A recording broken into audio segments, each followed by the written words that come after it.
Góðan daginn og velkomin á fund.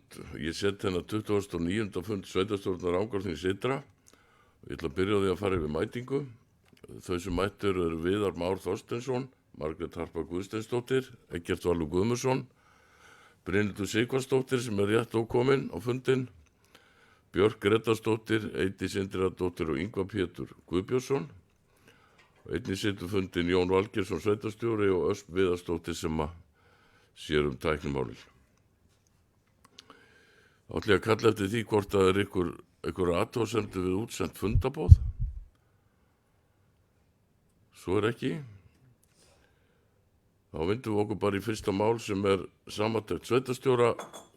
Gjörðu svo vel, Jón.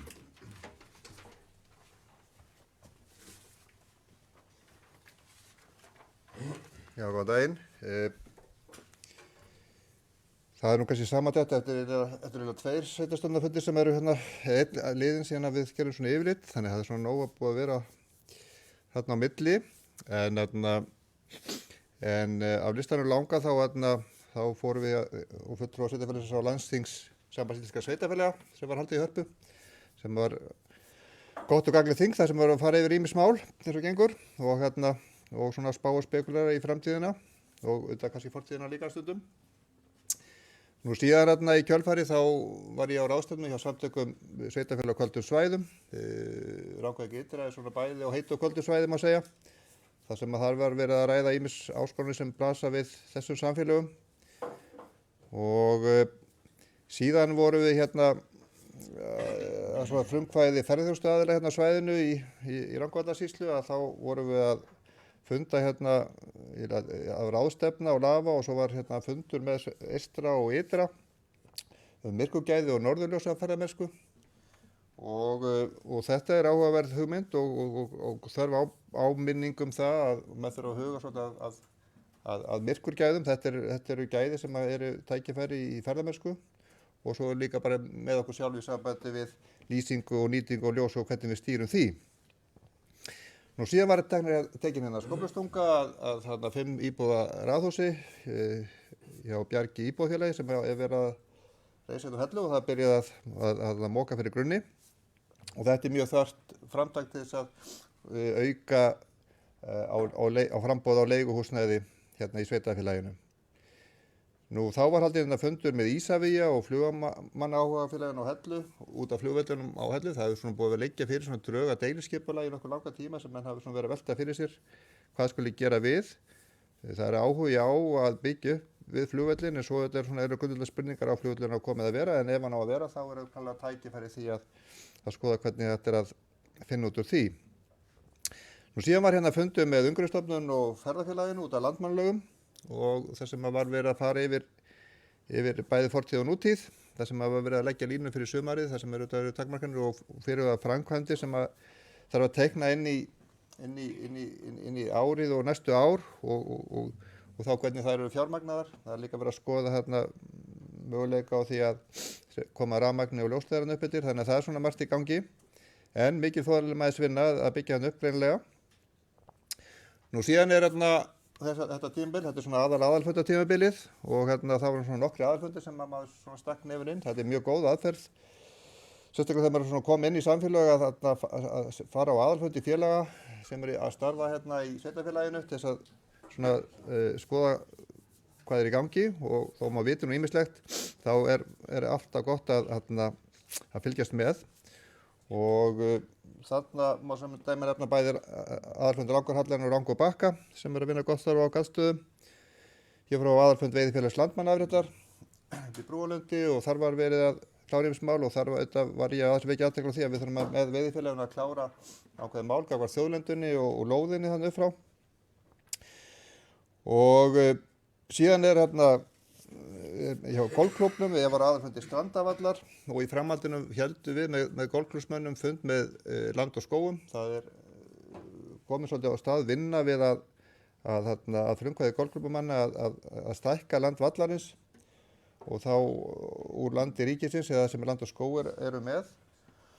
Og það er verið að vinna ákveð deiliskipulagsdrög líka svona í tengslu við þetta svona hvernig þetta svæð skuli þróast og það er mikilvægt að halda þessa vinnu áfram til þess að að koma þessari starfsemi enn betur fyrir á þessu stað því þetta náttúrulega mikil tækifæri á þessu í okkar sveitafélagi. Nú síðan var aðalfundur samtaka sunnlenskra kvenna eða kvenfélagi á Suðurlandi haldinn í Laugalandi þar sem kvenfélagin okkar, Eining og Lóa, sáum framkvæmd fundarins og það mikill kraftur í kvenfélagskonum og þar stað sem þær eru að vinna. Nú síðan var verið að undirrita yfirlýsingu örugga Suðurland í Þorlákshöfn þar sem að sveitarfélögin í umdæmi lögreglustjórans á Suðurlandi og lögreglan og félagsmálayfirvöld voru að undirrita sáttasyfirlýsingu örugga Suðurland. Það er að segja að markmiðið með þessu öllu saman er að þessi kerfi taki saman og taki utan þolendur og aðra sem að lendi í einhverjum skakkaföllum. Nú síðan komi félagi eldri borgara í Vestmannaeyjum í heimsókn og ég hélt smá tölu, montræðum sveitafélagi yfir þeim.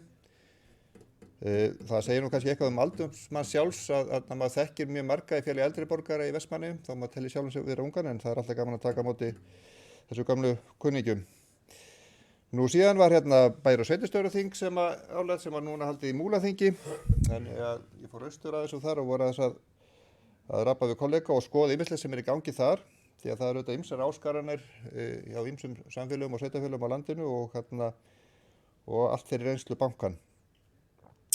Nú síðan var núna bara á mánudaginn, þá fór ég í vígslu, það var Vía húsnæði sem að Arnar Drangur, sem er þá svona húsnæðisfélag fyrir Bergrisan, að það er verið að víja húsnæði fyrir fatlað fólk, 6 íbúða hús og nautaga 2 á Selfossi. Og næsta verkefni, mjög þar framkvæmd og næsta verkefni verður vonandi að komast að niðurstöðum að reisa íbúðarhúsnæði fyrir fatlað fólk í Rangárvallasýslu. Nú síðan er alltaf fulli í grunnskólanum okkar, bæði á Hellu og Laugarandi, búin að ná þeim frábæra árangri að komast í úrslit í skólarhesti, 12 skóla úrslit á Íslandsvísu, sem var haldið í lok maí og síðan fór ég líka á vorhátíð Helluskóla og síðan uppsetningu dýranna í Hálsaskógi upp á Landmannalaugum. Frábært starf og mikið í lagt og gaman að sjá hvað starfsfólk og nemendur eru að gera. Takk fyrir mig.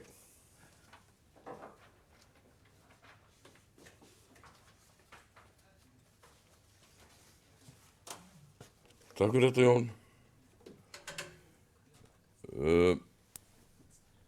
Þá förum við í lið 2 sem er ársreikningur sveitafélagsins sem er hér til seinni umræðu. Hann var tekinn til fyrir umræðu 10. apríl síðastliðinn og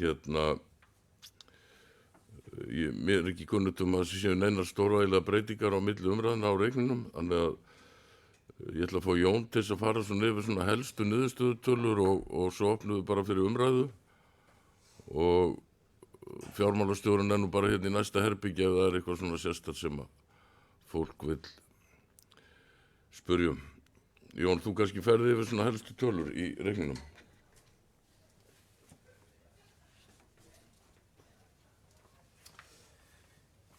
Já, ég skal að fara svona yfir helstu niðurstöður og svona, kannski hugrenningar í sambandi við ársreikninginn, því þetta er nú svolítið svona okkar biblía, svona hvernig við lesum svona stöðuna og hvað við getum gert. Við bæði svona í fortíð og nútíð, þannig að svona almennt séð þá gekk reksturinn á árinu 2023 bara nokkuð vel og hann gekk nokkuð vel í samræmi með áætlanir. Það er líka ánægjulegt að sjá það að uppsetning ársreikningsins er orðið með þeim hætti núna að það eru svona þessi bérhjótaverkefni, samstarfsverkefni sveitafélaga á Suðurlandi og fleira er öll sem er komin inn í ársreikninginn, þannig að þetta er svona teiknast rétt upp svona tölulega séð, bæði tekju og gjaldamegin. Þannig að það er sérsagt og í tengstu við fjárhagsáætlun, þannig að það gefur okkur svona betri upplýsingar af því að það er svona svolítið vandaverk að lesa ársreikning sveitafélaga í dag, sérstaklega þá samantekin A og B-hluta vegna þeirra samstarfsverkefna sem að sveitafélögin eru í. Þannig að maður svona þarf að lesa þetta svolítið með réttu gleraugum. En svona kannski miðað við svona helstu niðurstöður þá var sérsagt rekstrartekjur sveitafélagsins sérsagt í A-hlutanum 3 milljarðar og 70 milljónir og samantekið A og B 3,3 milljarðar rúmir. Nú Nú ekstra gjöldin sem sagt í aðhlutunum var rúmlega 2,6 og í A og B rúmlega 2,7 milljarðar. Þetta telur nú allt í milljörðum, kannski sem betur fer. Og síðan að teknu tilliti til fjármagnstekja, áskrifta og annað þá var sem sagt hagnaður rekstri A-hluta rúmar 242 milljónir og samantekki í A og B-hluta rúmar 230. Þetta talsvert umfram áætlanir í viðaukum. Og það er svona tvennt sem kannski svona, voru tvær áskoranir svolítið í þessum starfum sem þetta kom fram. Annars vegar var það að það komi frá Brú lífeyrissjóði svona það byrð 50 milljóna króna reiknuð lífeyrisskuldbinding sem hafði auðvitað áhrif á reksturinn sem svona einskiptisgreiðsla. Og svo var líka umfram áætlanir sem sagt fjármagnsgjöldin, verðbólgan var herri heldur en áætlanir gerði það fyrir þannig að það var svona aðeins að stríða okkur líka en það má segja svona að reksturinn þoldi hvoru tveggja þessar bæði lífeyrisskuldbindinga áskorunina og líka fjármagnstekju gjalda. Þetta hefur reyndar aðeins áhrif á annað sem ég kannski kem að seinna en reksturinn þarna bara í svona nokkuð góðu syngi og töluvert umfram áætlanina sem alltaf jákvætt. Ef ég fer svona aðeins kannski svona í sjóðstreymið og það þetta svona lykilstærðir sem hann leggur alltaf mjög mikla áherslu á til svona áttast á því getur sveitarfélagsins til þess að framkvæma og greiða lánum. Að veltufé fyrir rekstri í A-hlutanum var tæpalega 460 milljónir og það A-hlutin þannig að það eingöngu tölur sem við erum þá ráðum yfir og í B-hlutanum það 577 milljónir. Þar inni eru sem sagt tölur sem eru þá inn í einhverjum byggðasamningum sem við kannski stýrum ekki alveg ferðinni þannig lagað. Og það jákvætt þarna að setja veltufé fyrir rekstri eins og í A-hlutanum þessar 460 milljónir eru töluvert mikið umfram áætlanir sem að gerir okkur kleift að raun og veru að framkvæma meira án þess að taka lán. Það fjárfestingir ársins, netto fjárfestingir ársins voru í A-hlutanum 466 og B-hlutanum 557 milljónir netto. Það er búið að draga frá tekjur frá eins og gera gjöld og annað frá fjárfestingunum sjálfri.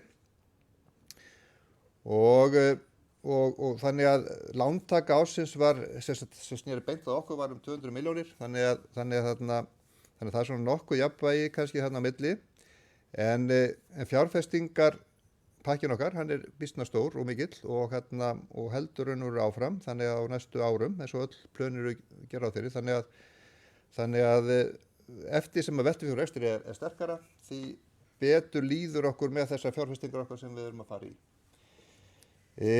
Nú þessar fjárfestingar hafa auðvitað sjálfsögðu áhrif á svona aðrar kennitölur hjá okkur og af því að við erum komin náttúrulega núna í þann fasa í bili að þurfa að taka lána hluta til fyrir þeim fjárfestingu sem við erum að fara í og auðvitað þá grunnskóla uppbygging grunnskóla og síðan leikskóla á Hellu langstærstu mestu áskorunar hjá okkur.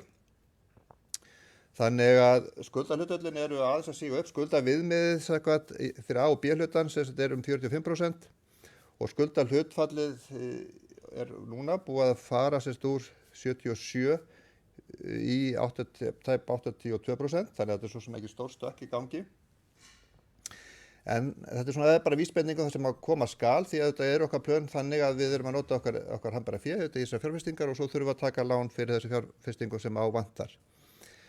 Og til þess að þetta gangi allt saman upp þá þurfum við að hafa svolítið svona sterkar stoðir í þessu og það þarf veltufé fyrir rekstri sérstaklega vera þokkalega sterkt og það er rúmlega 17% eins og það er núna og veltufé hlutfall 1,48. Þannig að það er svona allavega þessar kennitölu sem við erum að horfa til svolítið í rekstrinum svona benda til þess að við höfum töluvert þann þol að fjármagna þessar nauðsynlegu fjárfestingar sem við erum að fara í.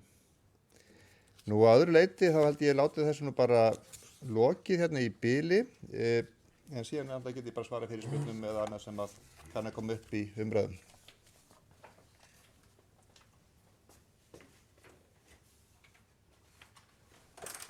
Takk fyrir ágæta yfirferð, Jón, yfir reikninginn. Og þá ætla ég bara að opna fyrir umræðu ársreikninginn. Ingvar Pétur beðið orðið gera svo lengur.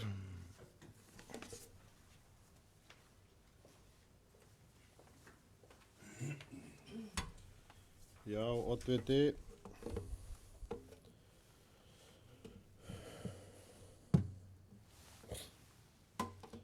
Við ræðum hérna ársreikning Rangárþings Sytra fyrir árið 2023, síðar ræðu og eins og kom fram í máli sveitarstjóra þá þetta heilt yfir þegar litið á ársreikningin að þá lítur hann bara ágætlega út. Rekstrarniðurstaða síðasta árs ber með sér að reksturinn mjög traustur.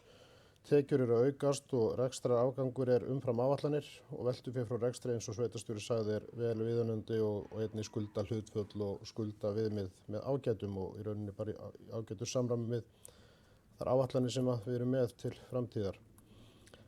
En það nú sem fyrir aldrei jafn mikilvægt að við höldum vel á spöðunum og við tryggjum að rekstrarniðurstaða þessa og næstu ára skili af sér sem mestri framlegð þannig að við getum eins og sveitarstjóri nefndi lágmarkað þær lántökur sem við þurfum að ráðast í vegna framkvæmda og þær séu þá innan þeirra fjármögnunar áætlana sem að fyrir liggja. Þannig að það mikilvægt að við höldum vel á spöðum áfram en það gekk þokkalega á síðasta ári. Það auðvitað ýmislegt ef maður svona rýnir hann mjög vel sem að við ættum kannski að hafa til umhugsunar án þess að það sé einhvers konar veruleg gagnrýni að minni hálfu en svona kannski eitthvað sem við gætum öll hugleitt og það kannski fyrst að nefna í upphaflegri áætlun sem við samþykktum 14. desember 2023 að þá í rauninni var gert ráð fyrir að rekstrarútgjöld væru 300 milljónir lægri en raunin varð og við erum auðvitað búin að gera nokkra viðauka og sumir af þeim voru óhjákvæmilegir held ég megi segja, bara mál sem kom upp sem að varð að bregðast við en 300 milljónir auðvitað stór fjárhæð og það auðvitað hlutverk okkar í sveitarstjórninni að reyna að horfa sem mest í framtíðar og að halda þannig utan þetta að dæmi til lengri tíma geti gengið upp og ef maður setur þessar 300 milljónir í samhengi við eitthvað þá þetta sama fjárhæð við erum að taka í lán á þessum fundi. Þetta sama fjárhæð að búið að setja í uppbyggingu og fjárfestingar á Laugalandi á árunum 2014-2023 sem töluvert mikið og þetta rauninni rífleg tvöföldun afborgunar langtímalána þess ári þannig að það mjög mikið í húi að við reynum með einhverjum hætti að tryggja það að áætlanir og þá ekki síst áætlanir frá stofnunum að þær séu þannig úr garði gerðar að það þurfi ekki að vera að bregðast við með stöðugum viðaukum. Við þekkjum þetta öll sem vorum að vinna að þessum viðaukum á síðast ári og þekkjum umræðun í kringu þá líka. Þannig að ég held að við getum öll lært af því og reynt mögulega að svona bæði koma þeim skilaboðum út að áætlanirnar séu að einhverju leyti raunsanni, að það sé aðeins færið á dýptina meira. En einnig mögulega bara getum við tekið til okkar betur að við séum þá meira á bremsunni þegar það er að koma upp mál sem mögulega mætti velta yfir á næsta ár. Því að það auðvitað rosa mikið í húfi að við höldum okkur innan þessara fjármögnunar áætlunar varðandi uppbygginguna og þá þarf auðvitað reksturinn að skila þessari framlegð sem að sveitarstjóri fór svo ágætlega yfir hérna áðan. Og ég ekki að gera lítið úr forstöðumönnum, alls ekki. Og fjármálastjórn sveitarfélagsins bara í mjög góðum höndum. Sumar rekstraráætlanir stóðust raunar bara mjög vel og í öðrum bara margt í þeim sem var ágætlega unnið. En það voru að mínum að minnsta kosti oft sem að kom upp hér á síðasta ári að við þurftum að vera að bregðast við með viðaukum sem að hefði mögulega einhverju leyti mátt koma í veg fyrir. Og þá hefði auðvitað rekstrarniðurstaðan verið ennþá betri og ennþá meiri veltufé frá rekstri og ennþá minni lántökur. Þannig þetta er svona umhugsunar virði en hérna og ég held að við getum öll tekið það eitthvað til okkar.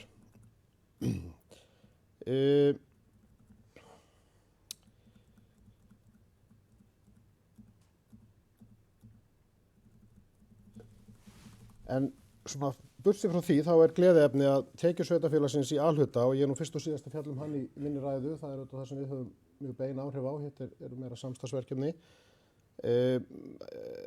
Tekjurnar eru aukast, þær voru áætlaðar í upphaflegri áætlun 1680 milljónir af útsvar og fasteignaskatti en raunin var 1749 sem bara mjög gott og sýnir að hér eru mikil umsvif, það er verið að fjölga fasteignum og það verðist ekki vera neitt bakslag í atvinnulífinu. Framlög jöfnunarsjóðs sem auðvitað svona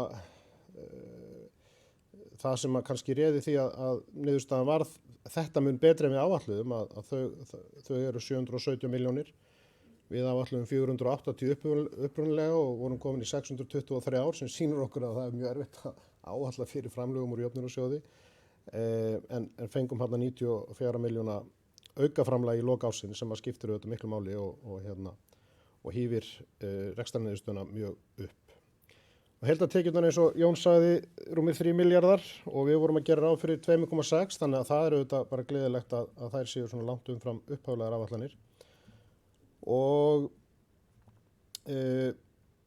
við rauninni gerðum ekki ráð fyrir nema 116 milljónum í afgang og það endar í 242 þannig að þetta eru bara margt mjög jákvætt í þessum reikningi en þessi óvæntu útgjöld auðvitað sem að sveitarstjórinn nefndi líka með lífeyrisskuldbindingarnar að það var ekki auðvelt að áætla fyrir þeim. Þannig að það eru auðvitað einhver atriði sem að við höfum lítil áhrif á sem að við þurfum að takast á við en reksturinn er í rauninni það traustur að það býtur ekki á okkur sem er mjög jákvætt. Á þessu sögðu þá held ég að mig bara segja ég sé helt og við séum helt ánægð með reksturinn. Og þó ég sé að tala að við þurfum að vanda okkur betur við viðaukana og þá ger ég mér auðvitað alveg grein fyrir því að það þarf stundum að gera viðauka. En við getum gert betur og ég held við ættum að ræða það fyrir næstu fjárhagsáætlanagerð hvernig við getum mögulega reynt og þegar við sjáum hvernig þetta ár að þróast reynt að sjá hvort það sé ekki einhverja leiðir sem eru færa til þess að horfa betur inn í tíman. En fulltrúar D-listans munu samþykkja ársreikninginn eins og hann er og boðum stutta bókun bara svona efnislega út frá þessum atriðum sem ég verið að nefna hér. Og ég vil svo bara í lokin þakka fyrir gott samstarf við rekstur sveitarfélagsins á síðasta ári og ég fullviss að við getum haldið áfram og lagst á eitt með samstilltum hætti að tryggja það að reksturinn á þessu ári verði sem mest í samræmi við áætlanir. Þannig að skuldahlutföll og afborganir næstu ára verði í samræmi við það langtíma áætlanir sem við höfum gert. Og þá er ég vissum að við getum rekið þetta sveitarfélag áfram sem bestum hætti í þágu íbúana.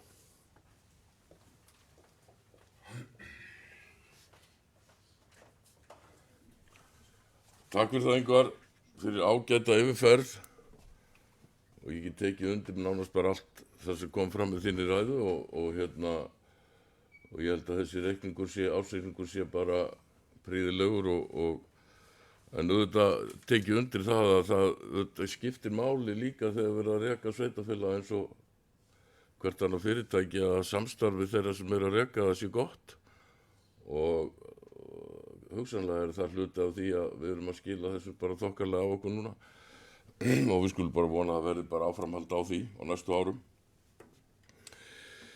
Eru fleiri sem vilja taka til máls?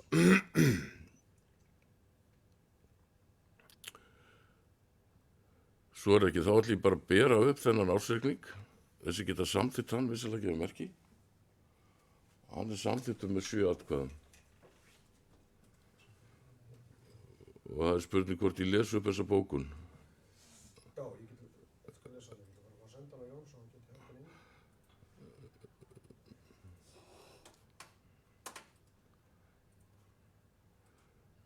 Er ástæða til þess að lesa upp þessa bókun hérna sem að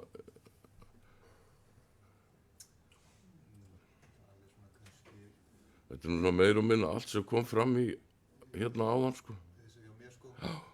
Það er kannski bara lokin kannski Já, það er sem sagt D-listin mun leggja fram bókun og við leggjum fram hér bókun sem að í grundvallaratriðum er nú samhljóð á því sem kom fram í máli sveitarstjóra hérna áðan. En niðurlagið er það að rekstrartekjur A og B-hluta náma á árinu 3.342 milljónum. Rekstrarniðurstaða A og B-hluta var jákvæð 230 milljónir en í A-hluta var rekstrarniðurstaða jákvæð 242 og samtals eigið sveitarfélagsins í árslok 2023 nam 3.302 milljónum. Niðurstaða ársreiknings sýnir að rekstur sveitarfélagsins stendur traustum fótum og styður vel við þær miklu framkvæmdir sem sveitarfélagið stendur í. Já, og að lokum þá viljum við þakka starfsfólki sveitarfélagsins fyrir góða vinnu við rekstur innan ramma fjárhagsáætlunar sem skila sér í bættri afkomu. Ingvar, ert þú tilbúin með þína bókun? Gjörðu svo vel. Já, Dutti, fulltrúar D-lista lýsa ánægju með að rekstrarniðurstaða ársins 2023 er töluvert umfram áætlun með viðaukun, hvort sem litið er á rekstrar, afgang og veltufé frá rekstri. Auknar tekjur bera með sér að umsvif í sveitarfélaginu eru mikil sem skila sér í auknum skatttekjum. Það var jafnframt jákvætt að tekjur frá jöfnunarsjóði sveitarfélaga eru töluvert umfram áætlun 94 milljónir sem skýrir stóran hluta af auknum rekstrarafgangi. Útgjöld í A-hluta í nokkru samræmi við áætlun með viðaukum en þó rúmum 300 milljónum umfram upphaflega áætlun sem er vist áhyggjuefni. Sum þessara útgjalda voru nauðsynlega en mikilvægt þó að finna leiðir til að áætlanir útgjöld standist betur. Ljóst að hægt að nýta þá fjármuni sem hér ræðir í annað svo sem viðhald og uppbyggingu eða í lagri lántöku. Upphæðin á pari við það lántöku sem lagt til að ráðist verið á þessum fundi og vel ríflega tvöföldun ábyrgun langtíma lána yfirstandandi árs til að setja hann í samhengi. Skuldahlutfall sveitarfélagsins er mjög viðunandi rétt að benda á að fjárfesting síðasta árs var 346 milljónum lægri en áætlað var af ýmsum ástæðum svo sem óhagstæðu lánaumhverfi og að tímalína framkvæmda hefur hliðrast til. En það kemur að lántökunni og mikilvægt að halda einbendingu og horfa til þeirra fjármögnunar áætlunar sem liggja fyrir. Aðhald í rekstri er nú sem aldrei fyrir mikilvægt til að áætlun hlutfall eiginfjár og lántöku haldist. Sögulega þó stendur sveitarfélagi framkvæmdum sem toppar allt sem á undan er gengið og fjárhagslega mun að taka í og vegferðin er rétt að byrja með aðhaldi og útsýn og sé munu áætlanir standast og undir þetta vitum við.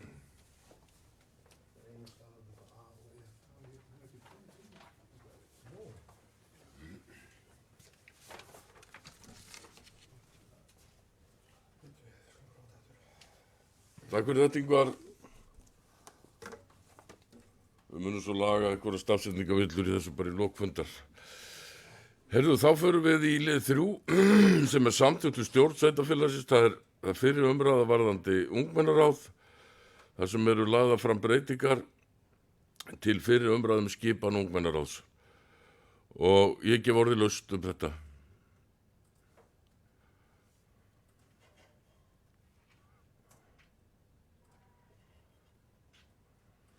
Gerðu svo, Eydís.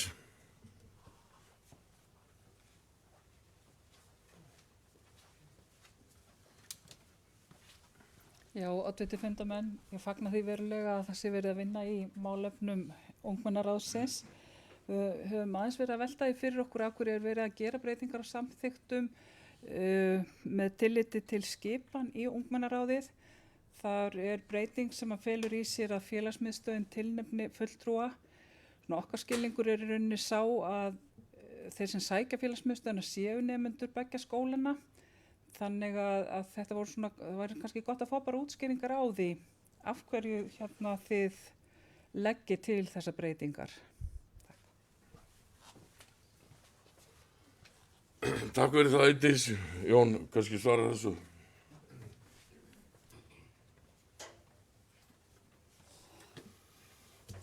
Já, svona kannski aðeins skýringar á þessu, þá fylgdi nú reynda þess með fullgögnum svona drög að erindisbréfi, breytingum og erindisbréfi fyrir ungmennaráðið. Það hittist nú þannig á líka að Heilsu íþrótta- og tómstundunarnefnd tók drög að nýju erindisbréfi fyrir ungmennaráð fyrir á fundi núna á mánudaginn, þar sem að vera fjalla þessar tillögur og það sem að fyrir liggur í þessu máli er svona að reyna að finna leiði til svona að auka virkni ungmennaráðs. Og það var svona niðurstöð þessar rýningar sem var svolítið svona verið að vinna í þessum málum að reyna þá að það er tillagan gengur út á það að fulltrúar sérhverjum skóla hafi þá einn fulltrúa, fulla félagsmiðstöðina hafi þá þriðja fulltrúan sem er vissulega rétt, sem er þá raunveru þá svona samblandað þessum tveimur skólum og svo fái vægi raunveru framhaldsskóla aldursins meira inn í ungmennaráðið, á aldrinum þá 16 til 20 ára. Og það er ekki gert öðruvísi ef við ætlum ekki að fjölga mikið ráðuna en að breyta á samsetningunni og það er svona rökin. Reyna að finna þá einhverja rétta blöndu af aldri og þroska hjá fólki til þess að reyna að fá þetta til þess að fungera aðeins betur heldur en hefur verið gert. Þetta er svona kannski aðeins fyrirmyndir annars staðar frá líka sem við aðeins verið að horfa til. En þetta er svona aðal hugmyndin að reyna að fara í þessar breytingar til þess að spegla betur þá þennan hóp fólks sem ungmennaráðið á að endurspegla. Og ég held að nefndin allavega þá við tækjum nú endalegt erindisbréf þá fyrir væntanlega þá næsta fundi sveitarstjórnar að ég held að nefndin allavega hafi verið þá sátt við þetta upplegg ef ég skil formannin rétt. Þannig að en þetta er svona megin hugmyndin, finna leiði til þess að reyna að auka virkni ungmennaráðs.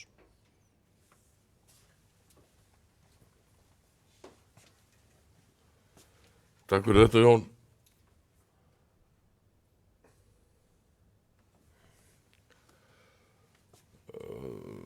Takk fyrir þessi yfirferð, ég held að þetta við útskýrt kannski það sem að var spurt. Ykkur fleiri sem vilja, Ingvar Geirsvöld? Já, Oddviti, ég svo sem er ekkert efnislega sammála markmiðum, ég er bara aðeins að velta fyrir mér sko með í rauninni félagsmiðstöðina. Ef það á að kjósa þar sko, þá þarf allavega að boða kjörfund með góðum fyrirvara. Hvort að það hafi eitthvað verið skoðað, til dæmis að þetta væri til skiptis annað árið frá hinum megin hérna, eða hreinlega skiptir sér bara í hlutföllum eftir nefndafjölda, þannig að það sé einhver regla.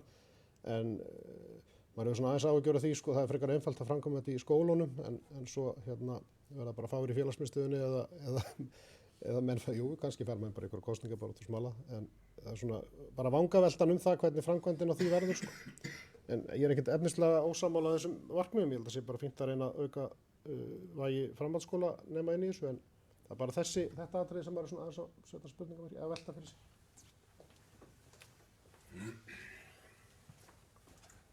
Takk fyrir það, Ingvar. Það er kannski erfitt að finna einhverja eina rétta leið í þessu, ég veit það ekki, en þetta er allavega tillagan. Og hún snýr að því að vísa þessu breytingu til hérna seinni umræðu í sveitarstjórn.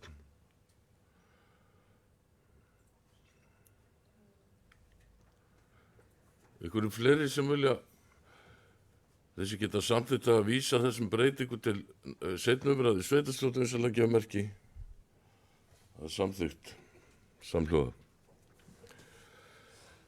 Þá er það erindisbréf þar sem er lögð fram drög að erindisbréfi fyrir íbúaráð.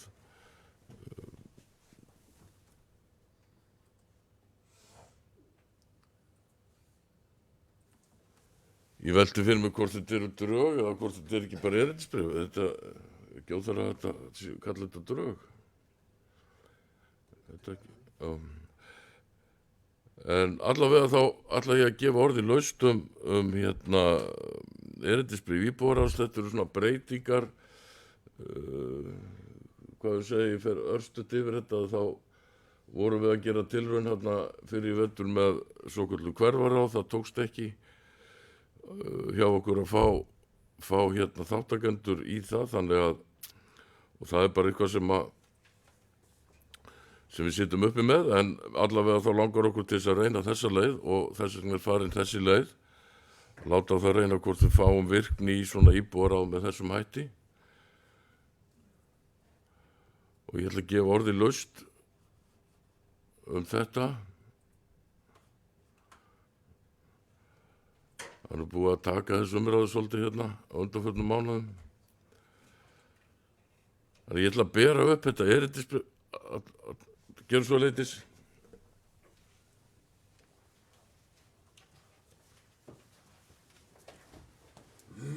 Já, oddviti fundamenn. Sannarlega er ég hlynnt auknu íbúasamráði, en svona ef ég rifja upp síðastliðin 2 ár af þessu kjörtímabili og þá sérstaklega upphaf kjörtímabilsins, þá fannst mér vera mikil áhersla á það að einfalda stjórnsýslu og nefndum var fækkað. Við vitum það að nefndirnar þær starfa náttúrulega í umboði íbúa nákvæmlega eins og sveitarstjórn gerir.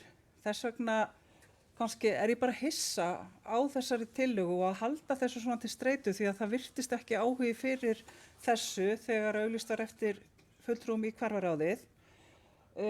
Rökin fyrir því að fækka nefndum voru meðal annars þau að með því mætti spara, og ég held að við séum þá að fara aðeins öfuga leið í þessu, en við verðum bara að sjá til hvað þetta gerir. Vonandi leiðir þetta til aukins samráðs við íbúa, þó ég hafi ákveðnar efasemdir það með við áhugan á fyrri tillögum sem er búið að eyða ómældum tíma í að reyna að koma á koppinn. En ég mun sitja hjá við afgreiðslu á þessar tillögu af þessum ástæðum. Takk. Takk fyrir það, Eydís.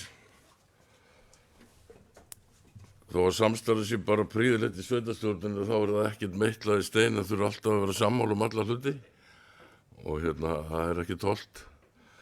En eru fleiri sem vilja taka til máls? Svo er ekki. Þá ætla ég að bera upp þetta erindisbréf fyrir íbúaráð, þessi geta samþykkt það, vinsamlega að gefa merki. Ykkur á móti, samþykkt með 4 atkvæðum, 3 sitja hjá.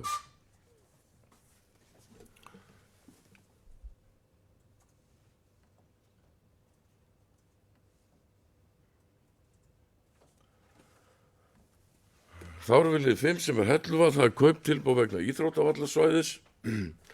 Þetta mál þekkjum við nú ágætlega, við erum búin að vera að fjalla um þetta held ég frá upphafi kjörtímabilsins, hvernig við nálguðumst þetta mál allt saman.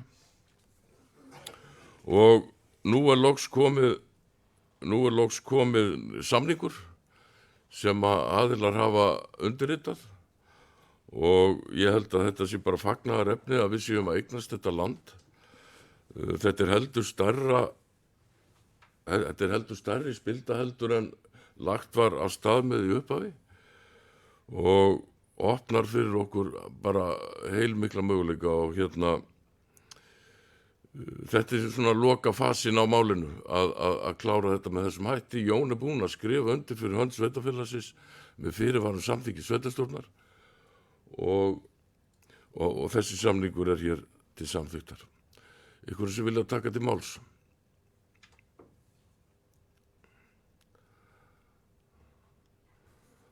Og ég ætla að leyfa mér áður en að ég ber samninginu upp að þakka sveitarstjóra sérstaklega fyrir vinnunni í þessu. Þetta búið að vera mikil vinn í þessu að ná þessu heim og saman og Jón er búinn að leggja sér mjög fram um það að koma þessu í höfn, þessu máli. Þessi geta samþykkt þennan samning vinsamlega gefa merki. Hann er samþykktur með 7 atkvæðum. Þá er að liður 6 sem er lánasjóður sveitarfélaga, það er framkvæmdalán. Þar sem að sveitarstjórn Rangárþings ytra samþykki hér með á sveitarstjórnarfundi að taka lán hjá lánasjóður sveitarfélaga að höfuðstól alltaf 300 milljónir. Með loka gjalddaga þann 20. febrúar 2039 í samræmi við skilmála að lánasamningi sem liggja fyrir á fundinu og sem sveitarstjórn hefur kynnt sér. Sveitarstjórn samþykkir til trygginga láninu, höfuðstól uppgreiðslugjaldi auk vaxta, dráttarvaxta og kostnaðar standi tekjur sveitarfélagsins, samanber heimild í 2. málsgrein 68. grein sveitarstjórnarlaga, númer 138 frá 2011, nánar tiltekið í útsvarstekjum sínum og framlögum til sveitarfélagsins úr jöfnunarsjóði sveitarfélaga. Er láni tekið til fjármögnunar á öðrum áfanga framkvæmda við grunnskólann og Hellu sem felur í sér að vera verkefni sem hefur almenna efnahagslega þýðingu samanber 3. grein laga stofnun opinbers hlutafélags lánasjóð sveitarfélaga númer 150 frá 2006. Jafnframt Jóni G. Valgeirssyni sveitarstjóri Rangárþings ytra veitt fullt og ótakmarkað umboð til þess fyrir hönd sveitarfélagsins að undirrita lánssamning við lánasjóð sveitarfélaga, samanber framangreint, sem og til þess að móttaka og undirrita og gefa út og afhenda hvers kyns skjöl, fyrirmæli og tilkynningar sem tengjast lántöku þessari, þar með talið beiðni útborgun láns. Þessi geta samþykkt þetta vinsamlega gefa merki. Það er samþykkt samlega. Svo er hér liður 7 sem er boðun á auka aðalfund SAS sem halda á 7. júní í Vestmannum. Og það er lagt til að fulltrúa verði Viðar Már Þorsteinsson og Margrét Harpa Guðsteinsdóttir, Ingvar Pétur Guðbjörnsson og Eydís Indriðadóttir og til vara Eggert Valur Guðmundsson, Þórunn Dís Þórunardóttir, Björk Grétarsdóttir og Svavar Leópold Torfason. Þessi geta samþykkt þetta vinsamlega gefa merki. Það er samþykkt.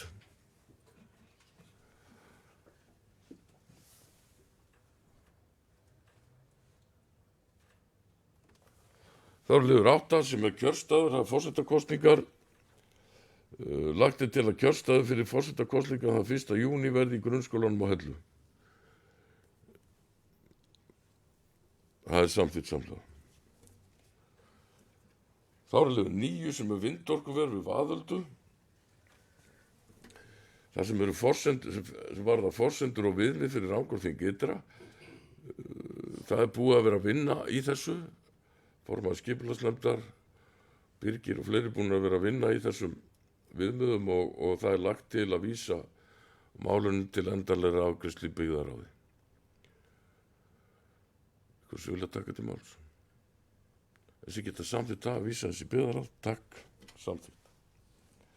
Þá er liður 10 sem er fræðsludagur, þar sem er lagt til að halda sameiginlega fræðsludag fyrir starfsfólk Odda og starfsfólk sveitarfélagana þann 19. ágúst næstkomandi og stofnanirnar verði því lokaðar eða starfsemi skert eftir hádegi þann dag. Þessi geta samþykkt það er samþykkt. Þá er liður 11 sem er fyrirspurn flutning á húsi á lóðina Kró. Það er lögð fram fyrirspurn Brynju Óskar Rúnarsdóttir flutning á húsi á Hólavangi 18 yfir á lóðina Kró, landnúmer 231 364.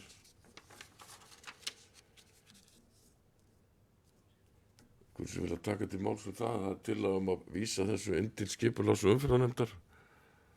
Þessi geta samþykkt að vinsalega gefa merki. Það er samþykkt. Þá er hér til umsagnar frá nefndarsviði Alþingis, það er frumvarp lagareldi, þetta er lagt fram til kynningar. Og þá erum við í lið 13 sem er byggðaráð, Rangárþing Sytra og við höfum saman lagið á og við tökum afgreiðum fyrst þessi mál sem við tökum út af fundargerðinni og tökum svo fundargerðinni í heild sinni.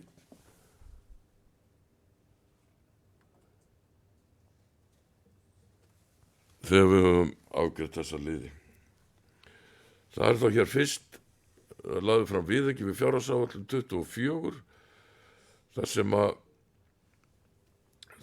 að viðauki gerir ráð fyrir lækkun á rekstrarniðurstöðum 1 milljón vegna kostnaðar við rekstur íþróttamiðstöðvar og samtals áhrif til lækkunar og handbæri fé 1 milljón.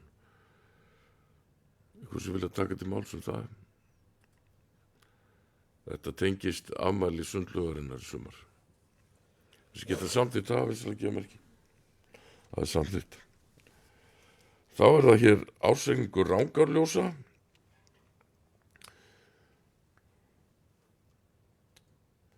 Hversu vilja taka til máls það?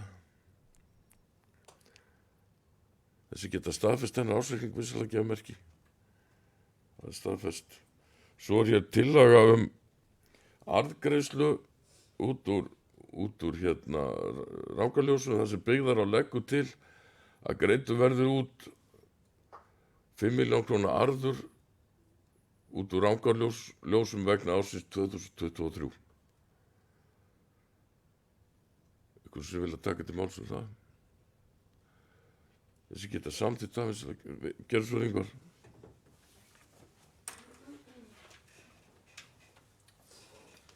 Já, ég ætlum ekki að fara lengja fundið því að röddin í mér er ekki góð frekar en í oddvita þessa dagana. En ég ætlaði bara að benda á það að því framsýni hjá síðustu sveitarstjórnum, ég man ekki hvernig þetta var stofnað, að stofna þetta félag því það er nú ekki öll opinber fyrirtæki sem geta greitt út arð og þetta er auðvitað bara gríðarlega jákvætt að hér sé félagi í eigu sveitarfélagsins að borga okkur tilbaka fjárfestinguna og þó að þetta sé ekki stór fjárhæð á þeim 3,70 milljónum sem að voru tekið á síðasta ári þá er þetta nú bara samt dágóðsumma og nýtist í margt þannig að mér varst bara vert að vekja athygli á því en ég lofa lengi fundin ekki mikið meira á því. Takk fyrir þetta Ingvar, þetta er bara jákvætt, það er alveg rétt, þessi geta samþykkt þetta og þessi gefa merki, það er samþykkt. Svo er hér samningur raforkukaup þar sem er lagt til að framleggja samning kaup og raforku á milli sveitarfélagsins og orkusölunar til 1 árs. Og það er jafnframt lagt til að ári verði nota til þess að leita tilboða kaup og raforku fyrir sveitarfélag. Þessi geta samþykkt þetta vinsalega gefa merki. Það er samþykkt. Þá er það samningur refaveiðar. Það sem að byggðaráð er að leggja til að nýtt verði ákvæði í samningnum þannig að hann verði framlengdur 2 ár og gildi óbreytt til 30. apríl 2025. Ég ætla nú bara að leyfa mér að bera þessi 3 mál upp í einu. Þetta eru sem sagt 3 samningar varðandi refaveiðar og það er lagt til að framleggja þessi samningu 2 ár.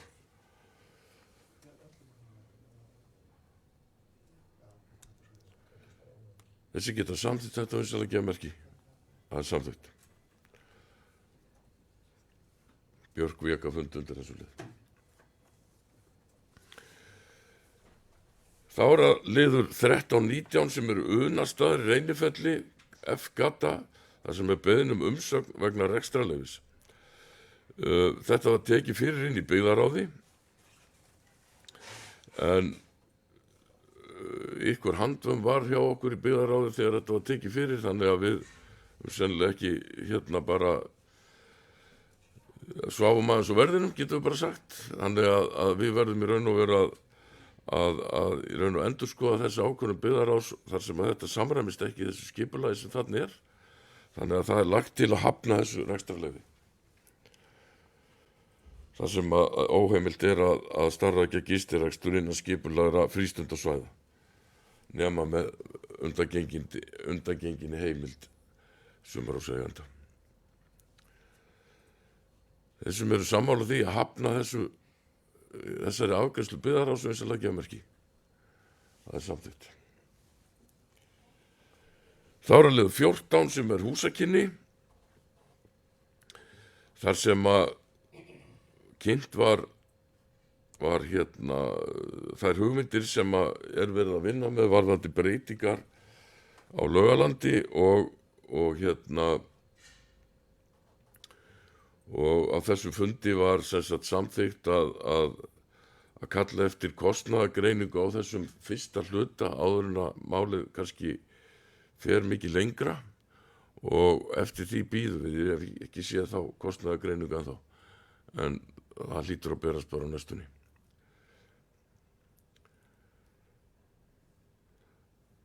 Ykkur sem vilja taka til máls þetta. Gerðu svo lengur.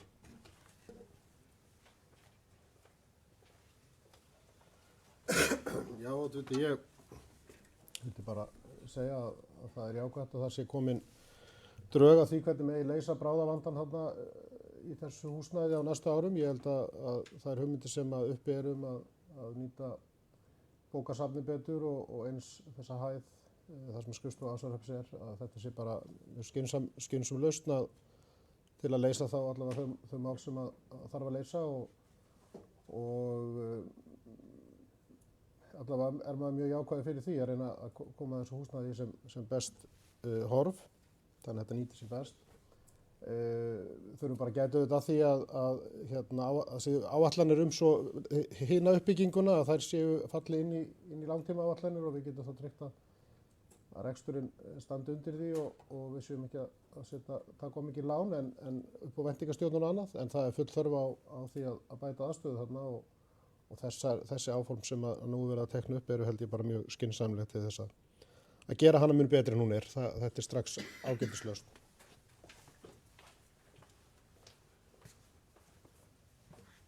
Takk fyrir það, Ingvar.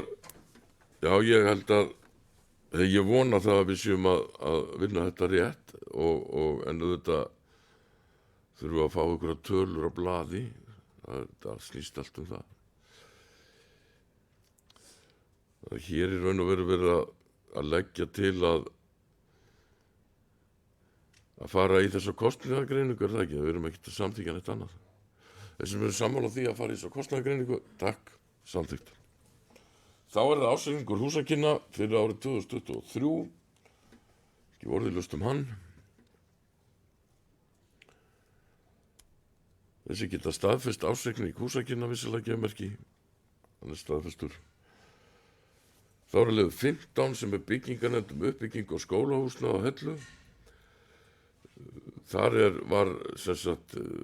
var fundur þar sem að hönnuðurinn Hermann Ólafsson kynnti svona loka drög að hönnun á þessu svæði og það er búið að kynna þessar hugmyndir fyrir forsvarsmönnum íþróttafélagana og það var bara mjög góður fundur og það kom fram á þeim fundi svona örlitlar minniháttar breytingar á aðstöðunni þarna.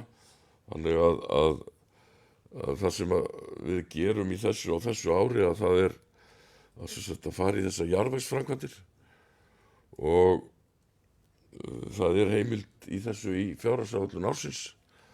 Þannig að það sem við erum að fjallum hér að fara í þessar jarðvegsframkvæmdir við nýjan gervigrasvöll, tengdar þessu skólaframkvæmdir sem eru á Hellu. Ykkur vil takk til máls. Takk, Björk.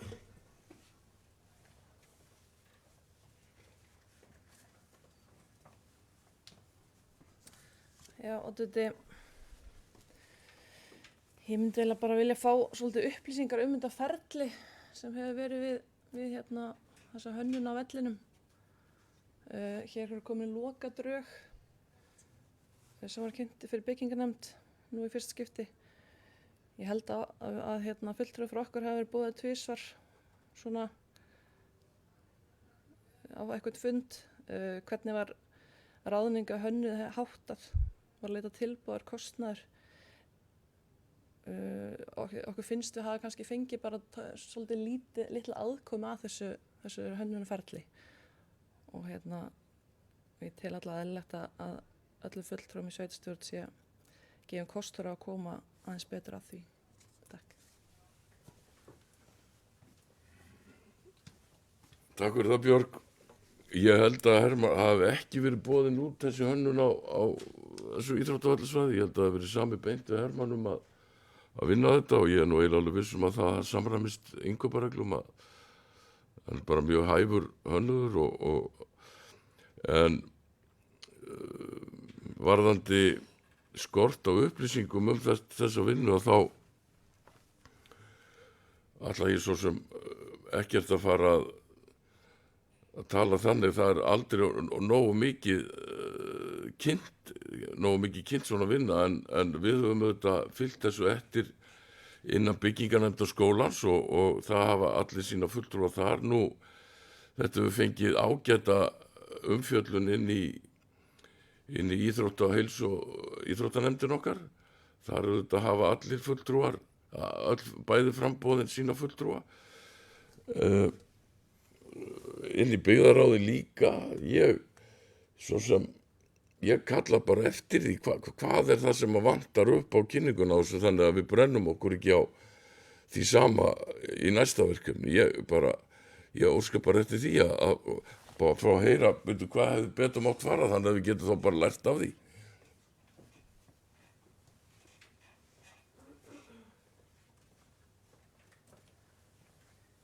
Já, Oddviti, það sem við að við hefum kannski vilja fá að koma að verkefninu á þessum fundum þegar þessi hópu var stofnar, það hönnuður, sveitarstjóri, Oddviti eða hverju voru í þessum hóp.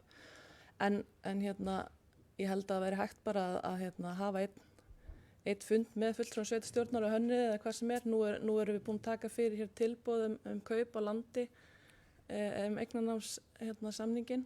Þannig að það liggur fyrir að við erum að fara eignast þannig meira land, þannig að mögulega þurfum við að hugsa eitthvað upp á nýtt aðeins staðsetninguna. Þarna er gert ráð fyrir 100 metrum hlaupabraut. Er það loka niðurstaða? Er ekki hringur í kring, sko? Hvað á kastsvæði að vera og annað slíkt, sko? Mér finnst þetta ekki alveg komið á loka punkt allavega, en ég held að vera þetta að allavega komast áfram með það með því að hafa vinnufund með öllum sveitarstjórn og hönnuði til dæmis.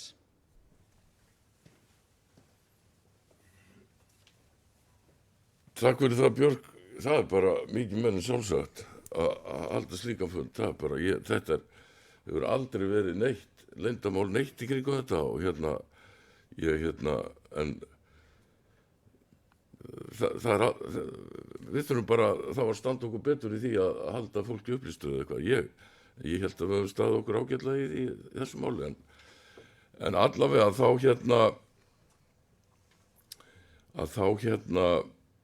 erum við ekki að samþykkja að gera neitt annað í þessu en að fara í þessar jarðvegsframkvæmdir. Það er það sem við erum að fara í núna á þessu ári. Og en það er minnsta mál og bara sjálfsagt mál að sveitarstjórn fundi með hönnuðinum og fara yfir þetta og skoðum þetta. En við höfum að vísu í þessari vinnu alltaf lagt upp með það að við myndum eignast þetta land sem við vorum að eignast. Við ætluðum okkur alltaf að eignast það. En við erum svona kannski eignast það fyrr heldur en að við kannski áætluðum. Jón, gjörðu svo vel. Svona ég er kannski svona í ljós umræðuna kannski svona sem ágætt innlegg inn í þetta atrið, það er alveg hárrétt. Þetta er náttúrulega er búið að vera að fjalla þetta svona ýmsum stigum og það er búið að vera líka náttúrulega inn í þá svo landakaupamálu líka verið svona leggja svona drög einhverjum framtíðar pælingum þar.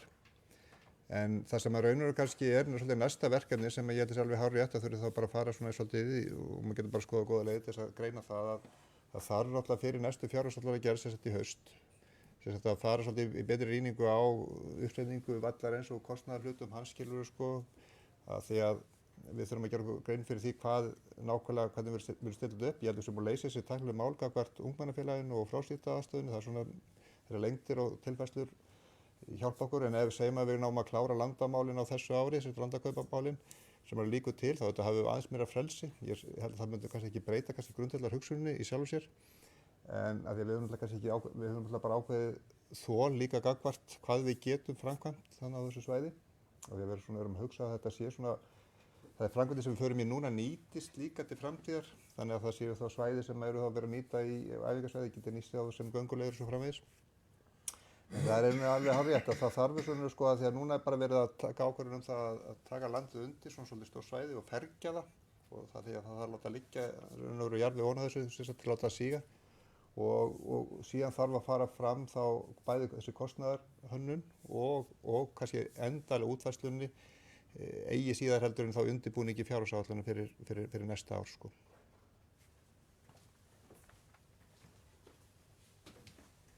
Takk fyrir það, Jón. Kannski aðeins þessu tengt, ég bara minntist ekki á það áðan þegar við vorum að afgreiða samningin að eins og ég kom nú aðheld ég á hann að þá er þetta land sem við erum að eignast heldur stærra heldur en var lagt upp með í upphafi, þannig að ég á von á því að þetta land nýtist okkur í meira heldur en bara íþróttavallarsvæði. Það nýtist okkur líka sem byggingaland í framtíðinni. Þetta er 13,5 hektari. Þannig að en það er nú kannski smá útúrdúr. En þeir sem geta samþykkt það að fara í jarðvegsframkvæmdir við nýja gervigrasvöll á Hellum við Seljagerðarmerki, það er samþykkt samhljóða. Þá er það fundagerðin í heild sinni.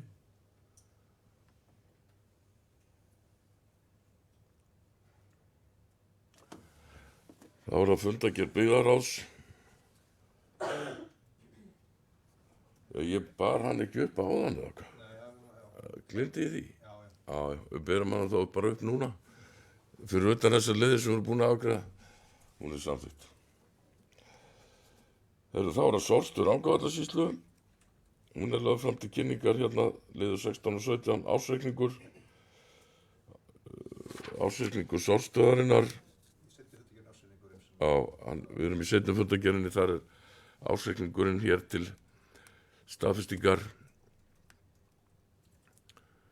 sem geta staðfest hann við Seljagerðarmerki, hann er staðfestur. Þá er það tónlistarskóli Rangaenga, það er ársreikningur líka sem geta samþykkt hann við Seljagerðarmerki, hann er staðfestur. Þá er það Suðurlandsvegur,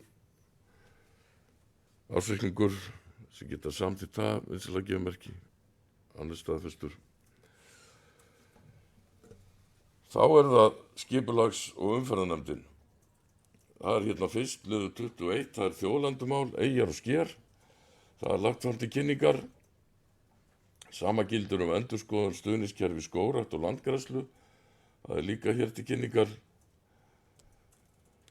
Og þá er hér til umsagnar frá nefndarsvið Alþingis, þar sem nefndin vekur athygli á að óljós skilaboð er að ræða hvað varðar tengingu liðar 1 og 2 við lið 3 og 1 þegar rösku svæði enda fyrirhuga vaðeldu verð sannarlega innan umræddar hálendislínu eins og hún er skilgreind. Nefndin vísar til skýrslu nýtingu vindorku sem unni var fyrir sveitafélagi við endurskoðun aðalskipulags Rangárþings ytra 2016 til 2028. Nefndin áskilur sér rétt til frekar umsagn á síðari stigum máls. Þessi geta samþykkt þessa niðurstöðu, það samþykkt. Það þétting byggðar, þar sem að nefndin frestar afgreiðslu varðandi Breiðholt.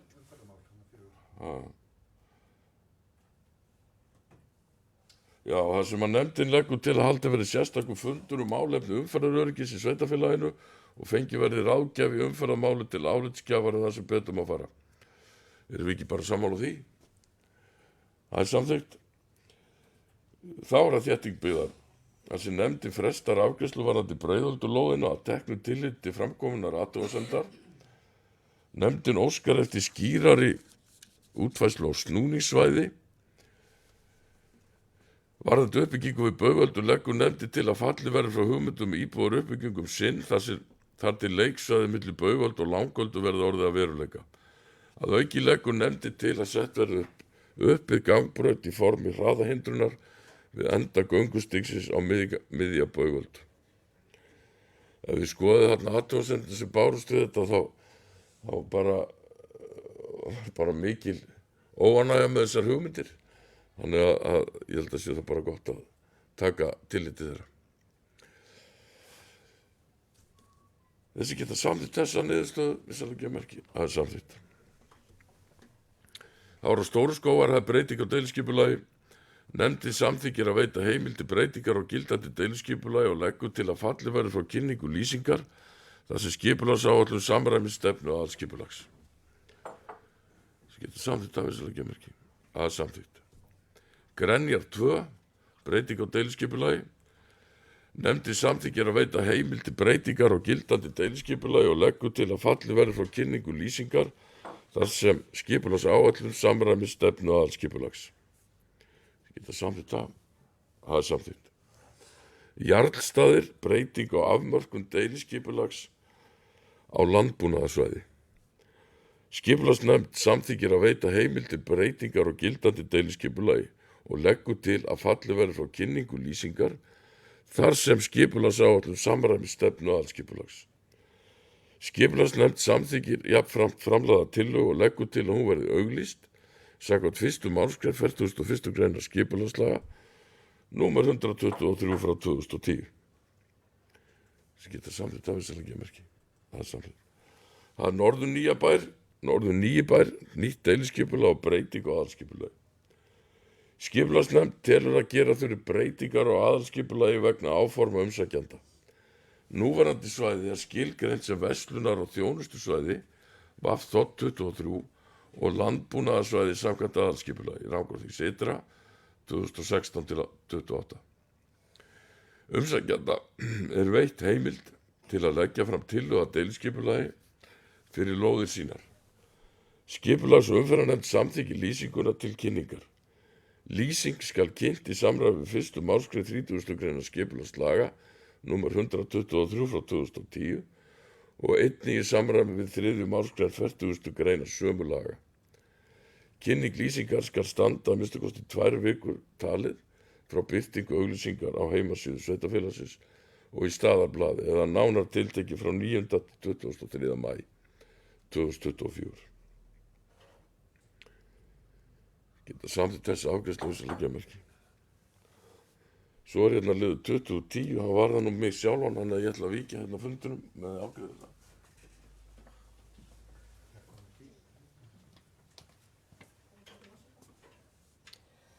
Já, það er 2010, Lundaskar breyting á deiliskipulagi og það er niðurstaða skipulags- og umferðarnefndar. Skipulagsnefnd leggur til að veitt verði heimild til breytingar á gildandi deiliskipulagi. Nefndin telur að óverulega breytingu sé að ræða þar sem breytingin víkur að engu leyti frá notkun, nýtingarhlutfalli, útliti og formi viðkomandi svæðis. Nefndin leggur því til að farið verði málsmeðferð samkvæmt 2. málsgrein 43. greinar skipulagslaga nr. 123/2010 en tillagan skuli jafnframt grenndarkynnt öðrum hagsmunaaðilum á svæðinu. Og það er hérna lagt til að niðurstaða skipulags- og umferðarnefndar verði samþykkt. Og það er samþykkt samhljóða. Og ég get aftur inn.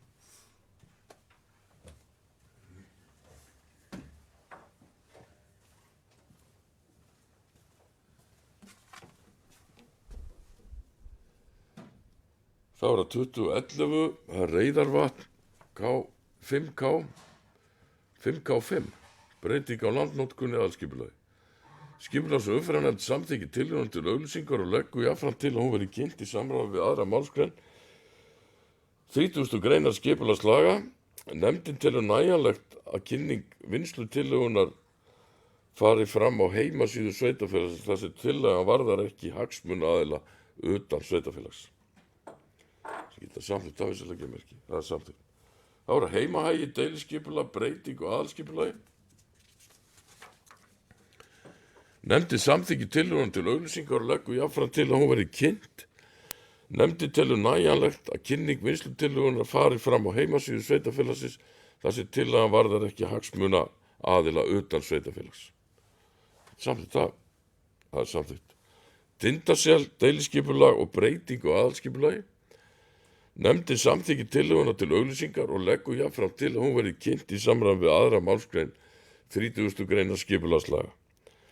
Nefndin telur nægjanlegt að kynning vinnslutillögunar fari fram á heimasíðu sveitarfélagsins þar sem tillagan varðar ekki hagsmunaaðila utan sveitarfélags. Það er samþykkt. Það er Gunnarsholt, breyting á landnotkun í aðalskipulagi. Nefndin leggur til að sveitarstjórn samþykki að gerða verði nauðsynlegar breytingar á landnotkun svæðisins í aðalskipulagi Rangárþings ytra. Nefndin leggur til að umrætt svæði verði skilgreint sem iðnaðar- og athafnasvæði og að afmörkun þess verði sérstæð. Geta sagt þetta, það er samþykkt. Galtalækjarskógur og Merkikóll, breyting og aðalskipulag og deiliskipulag. Nefndin samþykkir að veita heimild til deiliskipulagsgerðar og felur skipulagsfulltrúa og jafnhliða að gera tillögu að breytingum á aðalskipulagi Rangárþings ytra. Skipulags- og umferðarnefnd samþykki lýsinguna til kynningar. Lýsing skal kynnt í samræmi við 1. málsgrein 30. greinar skipulagslaga. Kynning lýsingar skal standa í minnst 2 vikur talið frá birtingu auglýsingar á heimasíðu sveitarfélagsins og í staðarblaði eða nánar tilteki frá 9. til 23. maí 2024. Samþykkt afvísarleggjamerki. Það er Lerkiholt, Minnahof, breyting á landnotkun í aðalskipulagi. Nefndin samþykki lýsinguna til kynningar. Lýsing skal kynnt í samræmi við 1. málsgrein 30. greinar skipulagslaga. Kynning lýsingar skal standa í minnst 2 vikur talið frá birtingu auglýsingar á heimasíðu sveitarfélagsins og í staðarblaði eða nánar tiltekið frá 9. til 23. maí. Samþykkt það er samþykkt. Geitasandur og Geldingalækur, breyting á landnotkun í aðalskipulagi. Skipulags- og umferðarnefnd samþykki lýsinguna til kynningar. Lýsing skal kynnt í samræmi við 1. málsgrein 30. greinar skipulagslaga. Kynning lýsingar skal standa í að minnst 2 vikur talið frá birtingu auglýsingar á heimasíðu sveitarfélagsins og í staðarblaði eða nánar tilteki frá 9. til 23. maí. Geta samþykkt afvísarleggjamerki. Það er samþykkt. Það er að Múlaland, deiliskipulag. Skipulags- og umferðarnefnd telur að framkomnar umsagnir leiði ekki til breytingu og auglýstri tillögu og leggur til að tillaga verði send skipulagsstofnun til endanlegrar afgreiðslu í samræmi við 1. málsgrein 42. greinar skipulagslaga. Geta samþykkt afvísarleggjamerki. Það er samþykkt. Faxaflatir, breyting á deiliskipulagi. Nefndin telur að framkomnar umsagnir leiði ekki til breytingu og auglýstri tillögu og leggur til að tillaga verði send skipulagsstofnun til endanlegrar afgreiðslu. Geta samþykkt afvísarleggjamerki. Það er samþykkt.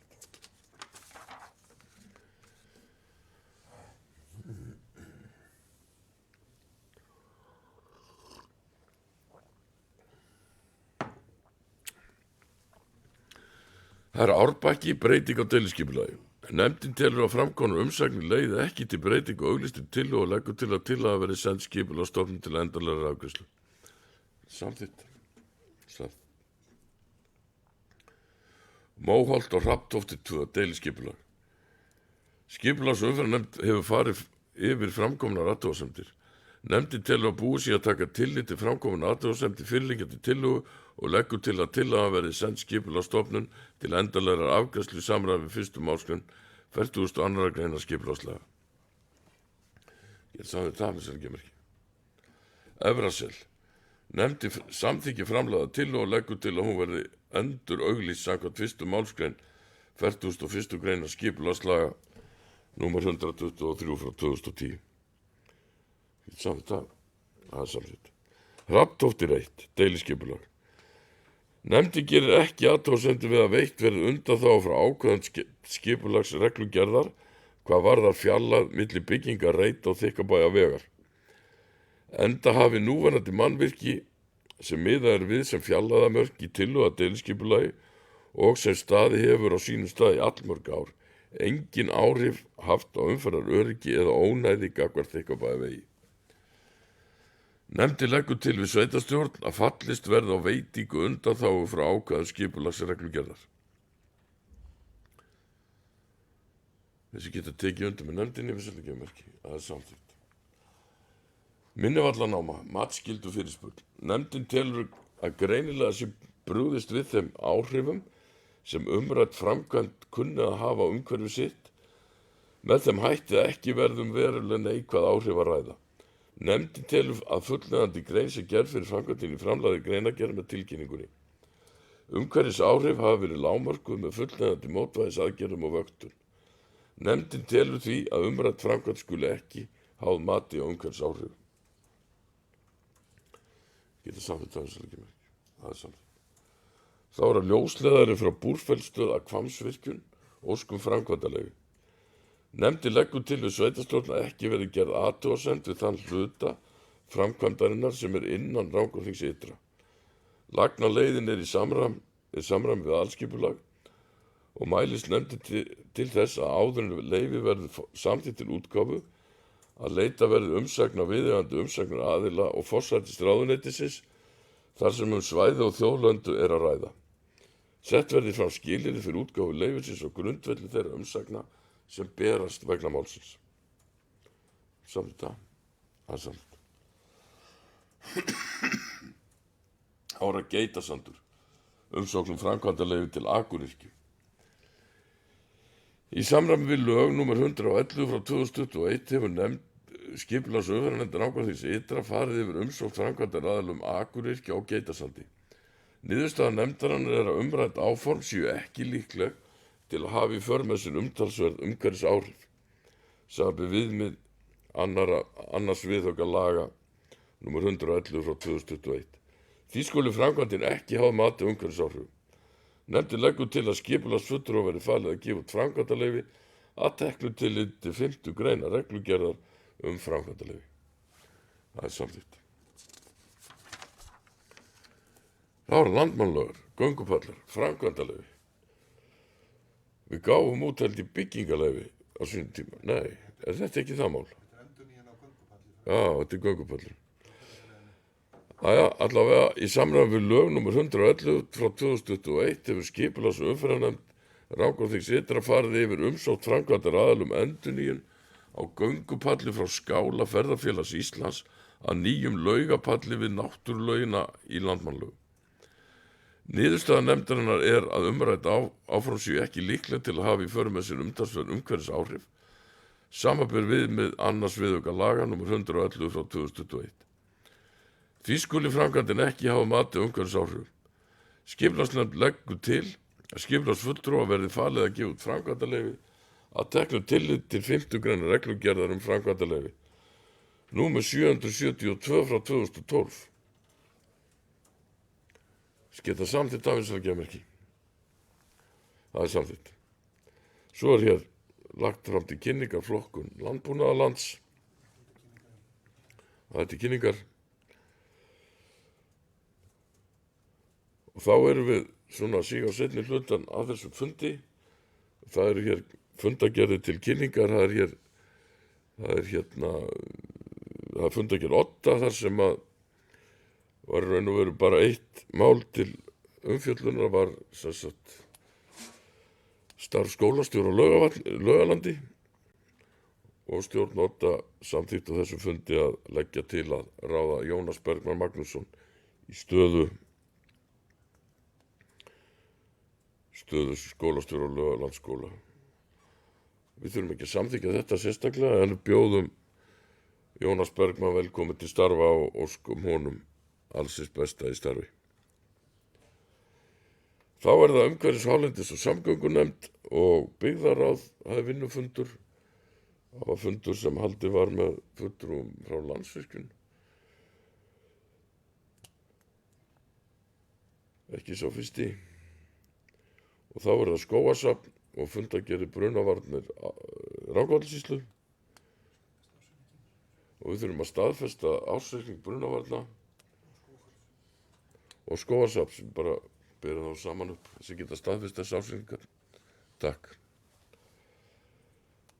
Þá er að fundargerð héraðsnefndar Rangæinga og fundargerð 71. fundar Bergrisans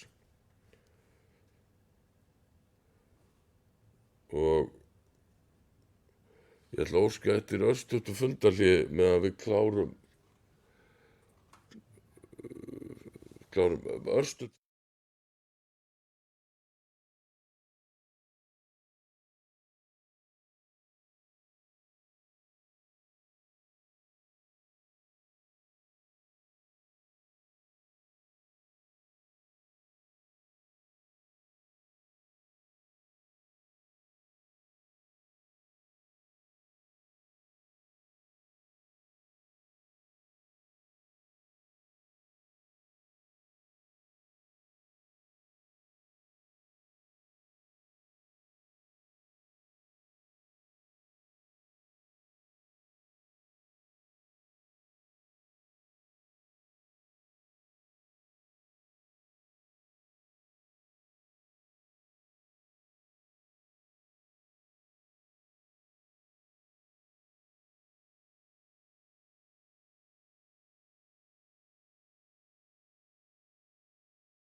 Þá höldum við fundi áfram og við vorum að fjalla fundagerð Bergrisans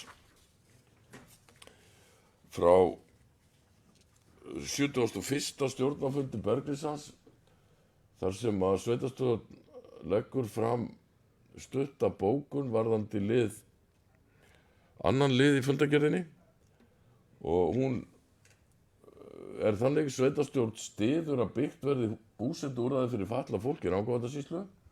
Hins vegar varðandi lið 2 í fundagerð Bergrisans frá 18. mars síðastliðinn lýsir sveitarstjórn Rangárþings ytra yfir vonbrigðum með að hvorki umrædd aðgerðaáætlun né nokkur þarfagreining á sértæku búsetuúrræði fyrir fatlað fólk í Rangárvallasýslu hafi verið kynnt fyrir sveitarstjórninni. Málið hafi ekki fengið umfjöllun hjá félags- og skólaþjónustu Rangárvalla og Vestur-Skaftafellssýslu. Engin rökstuðningur kemur fram hjá stjórninni hvers vegna þessi staðsetning er valin án samtals við aðrar sveitarstjórnir í Rangárvallasýslu. Og því undarleg málsmeðferð að stjórn Bergrisans hafa á þessum fundi tekið ákvörðun að óska eftir samstarfi við Arnardrák ES uppbyggingu á sértæku búsetu húsnæðisúrræði á Hvolsvelli á þessu ári og að framkvæmdum verði lokið á næsta ári. Sveitarstjórn Rangárþings ytra óskar eftir að stjórn Bergrisans upplýsi hvaða rök lágu til grundvallar þessari ákvörðun stjórnar. Og þessi bókun er samþykkt samhljóða á sveitarstjórn Rangárþings ytra. Og þá eigum við eftir að það eru hérna til kynningar fundagerðir Samtök orkusveitarfélaga, fundagerðir stjórnar SÍS, kolefnisbinding í þjóðlendum. Þetta er allt lagt fram til kynningar, og svo er fundarboð á aðalfund veiðifélags Keldna sem verður haldinn næstkomandi mánudag hérna niðri. Ég ætla að reyna að mæta þar. Og svo hérna að lokum leyfi fyrir torfærikeppni. Það verður haldinn á laugardaginn næsta. Vilsi með þáttaka. Sá ég þar. Þá þakka ég ykkur bara fyrir góðan fund og segi þessum fundi slítið. Takk.